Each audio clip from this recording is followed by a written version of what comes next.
संपर्क अनुष्ठान तरफ पुरी आईटीआई रे साइबर सुरक्षा सचेतनता कर्मशाला अनुष्ठित हो जाइछि। डिजिटल भारत गठन गति सहित साइबर अपराध, ठकेई, तथ्य चोरी, ऑनलाइन शोषण परी घटना दिनकु दिन बढ़ुथिबा पर्वरे डिजिटल सुरक्षा और साइबर सचेतनता आजिर समय आवश्यकता को अधिक दायित्व रे परिणत होइछि। एही परिप्रेक्षी स्वेच्छासेवी संगठन संपर्क और नीट फाउंडेशन सहयोग में मंगलवार सरकारी शिल्प तालीम अनुष्ठान पुरी रे साइबर सुरक्षा सचेतनता कर्मशाला आयोजित होइछि।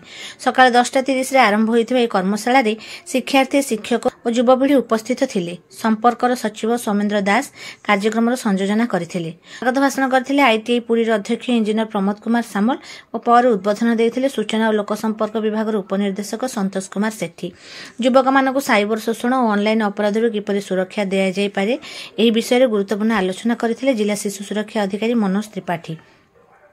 कार्यक्रम प्रमुख आकर्षण थिले साइबर सुरक्षा विशेषज्ञ लिंगराज सेठी। साइबर सुरक्षा विशेषज्ञ भाषण में ओटीपी ठकेई आरंभ कर डाटा प्राइवेसी, प्रवेश पत्र सुरक्षा, भूल लिंक, फिक्सिंग, ऑनलाइन गेमिंग, आसक्ति, नकली ऐप और सोशल मीडिया नैतिकता संबंध में विस्तृत आलोचना होइथिला। आजिर डिजिटल युग में मोबाइल, इंटरनेट और सोशल मीडिया आम जीवन अंश हो पड़ी, किंतु यह विकास सह अनेक साइबर झुंक मध्य आसुछि। पिला और युवपीढ़ी सबुठारु अधिक सोशल प्लाटफर्म व्यवहार करुछंती, तेणु सेमानकु साइबर सुरक्षा विषय शिक्षा देवा आजिर समय आवश्यकता। से आहुरी कहिथिले कि प्रतिदिन नुआ नुआ साइबर ठकेई होउछि। भूल लिंक, भूल लोभ और फेक आईडी द्वारा लोकंकु ठका जाउछि। एहार निजकु, परिवार को और देशर डिजिटल प्रगति को सुरक्षित रखिबा सचेतनता हेउछि एकमात्र अस्त्र। साइबर सुरक्षा को दैनिक अभ्यास करने को आह्वान करथिले से सुरक्षा को दैनिक अभ्यास करने को आह्वान करी से कहले प्रत्येक जन शक्तिशाली पासवर्ड व्यवहार करबा, अजणा लिंक क्लिक न करबा और सोशल मीडिया रे अवांछित सूचना शेयर न करबा को शिखिबा दरकार।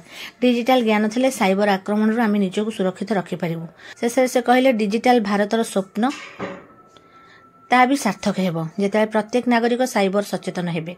से समस्त कहिथिले सचेतन हुंतु, सुरक्षित हुंतु, डिजिटल भाबे शक्तिशाली हुंतु। एहा परे पिला माने साइबर सुरक्षा को नै वीडियो कॉन्फ्रेंसिंग रे जोग देथिले। एहा परे साइबर सुरक्षा को नै विभिन्न विषय जानिबा को पाइथिले।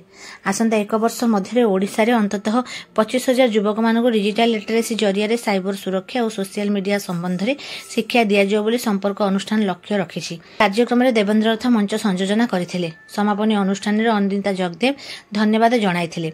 अन्य मानक मध्य सरकारी शिल्प तालीम अनुष्ठान मुख्य प्रशिक्षक श्रीकांत सार, संपर्क स्वेच्छासेवी अश्रुजित महापात्र, राकेश सेठी प्रमुख जोग देथिले। प्रारंभ में वंदे मातरम गान करा जायथिला।